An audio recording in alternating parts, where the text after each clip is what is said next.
What's up guys, Jacob Ober here. In this video we're going to talk about next season for the Brewers. We're going to take a little bit of a look ahead into next season. I know that might be kind of hard for some of you to do, and it's hard for me to do as well after the loss last night, but there's nothing better than putting things in perspective after a loss like that. And really, the Brewers, what they were able to accomplish this season was nothing short of amazing. I mean, they took the 22nd highest payroll in all of baseball and took the third highest payroll in all of baseball, the 7 games in the National League Championship Series. They swept the NLDS, they won the division. I mean, it exceeded all of our expectations. I remember coming into the year just hoping that the Brewers would be able to actually get into the playoffs. And we got to experience postseason baseball well into October, all the way to October 20th in baseball. I mean, that's pretty impressive how far they got, and you can't be upset with the results this year. Of course, he really would have liked to win the game last night, and he really would have liked to be able to get to the World Series. But I mean, this is by no means the last time this team is ever going to come this close for a long time. I mean, they're built to last. They have all of these stars under control through at least into the early 2020s. I mean, we have a pretty solid window here. We have a window of maybe 4 to 5 years, or maybe even more than that at this point. And there are going to be more opportunities for this team to get to the point that they were this season, and I believe that next year it will be very similar. I think they will have a chance to get to this point again, and it's going to be really fun to watch. I can't wait for next season and the young arms in the rotation that are coming up. I mean, Brandon Woodruff was an unexpected playoff star this year. You have obviously Freddie Peralta and Corbin Burns, who will probably be in the rotation next year. There's always the chance that you go out and get kind of that ace in the free agent market, and the Brewers may very well end up doing that. Now that they know that they can compete and they know that they were one win away, they could probably go out and spend a little more money. Obviously, they only have the 22nd highest payroll, so they can afford to go out and get somebody who can anchor the rotation. Obviously, you're going to have Chacin coming back, who was phenomenal this year. I mean, that guy is probably one of the most underrated free agent signings in all of baseball last offseason. The way he was able to come to Milwaukee. He had a bit of a rough start, but towards the end there, I mean, there was nobody better in this rotation. And even though his start last night really wasn't the greatest, only went 2 innings and gave up 2 runs.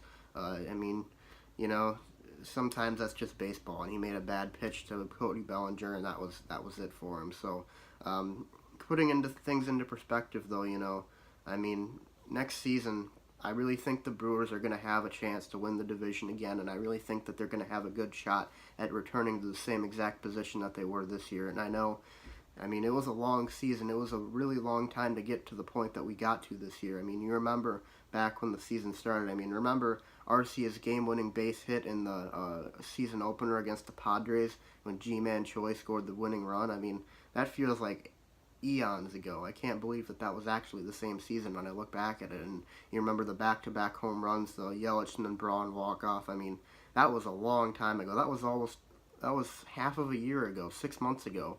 That's just how long the baseball season is, and it's going to have to be another grind next year, and they're going to have to come out, and they're going to have the will to win it all next year, and they very well might. I mean, there's nothing more motivating than a Game 7 loss going into the next season. So you remember the Kansas City Royals, their 2014 season. They had that magical playoff run. Obviously, they got to the World Series that year, but they had a similar result. They lost in a Game 7. They came back the next year, and they made it all the way back and won the World Series this time. So who knows what this team could do? I mean, they have a lot of similar players to that team. Obviously, Lorenzo Cain and Mike Moustakas and Joakim Soria. I'm not sure if Moustakas or Soria is going to be back next year, but there is definitely the possibility. I would not be surprised to see the Brewers keep Mike Moustakas on the team and maybe re-sign Joakim Soria or not. I don't know about Soria.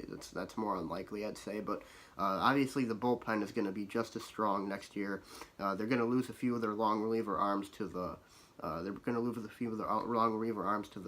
rotation, obviously. I mean, they're going to lose Burns to the starting rotation and Woodruff to the starting rotation, but I mean, that only increases the likelihood that your starters are able to go deeper, and Brandon Woodruff, I think, is going to be a really, really good pitcher. Of all the pitchers in our rotation, of all the young pitchers that may be coming up, I think the sky's the limit for Brandon Woodruff. I mean, he is fantastic. He was fantastic in the playoffs, and I mean, if he gets consistent starts, gets 30, 35 starts a year, I think he's going to be a really good player. Dare I say he even be an all-star player. I mean, he was phenomenal, and if he keeps that up, he definitely will be an all-star pitcher next year. But obviously the Brewers, like I said, they're going to have space to go out and sign a guy who like a true ace next offseason, or this coming offseason, I should say. And I haven't really looked at the market yet. I've heard a lot about a guy named Patrick Corbin for the Diamondbacks, but I haven't really looked at the market yet. I will do that in a later video, probably coming in a few months or so, as we inch closer to the new season, talking about that kind of thing. But I mean, they're definitely going to have one of the best pitching staffs in the majors next year. In the bullpen, obviously, they're going to have Josh Hader back, and they're going to have Hader for, I think, at least through 2022, until his contract is up. And they've got, obviously, Jeremy Jeffress. I think he's arbitration eligible this year, but I would not be surprised to see him return. And obviously Corey Knebel. Those are like the three big names in the bullpen right now, and they're all probably going to be coming back for next season. So there's a lot of reason for optimism. And, the offense, especially, like Lorenzo Cain, he's got 4 more years on his contract. Christian Yelich, he's got 3 more years on his contract, and I wouldn't be surprised if they extended him this offseason or going into next season. I mean, the guy is clearly the MVP of the National League this year, and he hasn't even reached his ceiling, I don't think. I think he can legitimately be a guy who hits 40 home runs in a season. And, I mean, obviously he had a fantastic stretch to end the season. He didn't do as well in the postseason, unfortunately, but, that's just the cruelty of baseball. People go on hot and cold streaks, and unfortunately Yelich had a cold streak as the playoffs began. But, I mean, without him, we certainly wouldn't have gotten to the point that we did. So, with that being said, though, next season's going to be great for the Brewers, and I cannot wait to watch this team once again. I mean, this year was phenomenal. It created some of the best memories in sports I can ever remember, and I know it ended in heartbreak, but we've got an entire season coming up on us next year, and we're going to have some really high expectations, and I wouldn't be surprised if people are picking us to go back to the NLCS next year and even maybe to the World Series next year, and I wouldn't be surprised as well, because this team, they have it in them. They believe in themselves. They want to get to that point. They know they came up short this year, but I would not be surprised if they didn't come up short next year. So, anyways, guys, thanks for watching. That's all I have to say in this video. Be sure to leave a like and subscribe, and as always, go Brewers.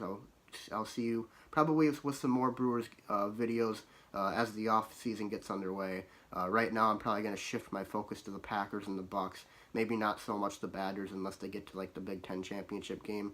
Never really been that into Badgers basketball, obviously, unless they were really, really good. So I probably won't have as many videos on that team either. But Packers and Bucks are going to be my main 2 focuses from now until probably the beginning of spring, I'd say, when the Brewers start up again, and I'll come back to you with much more Brew Talks next season. Same thing as we did last year, or this past year. So until then, guys, thanks for watching. Thanks for sticking with me throughout this season, and as always, I'll see you next time.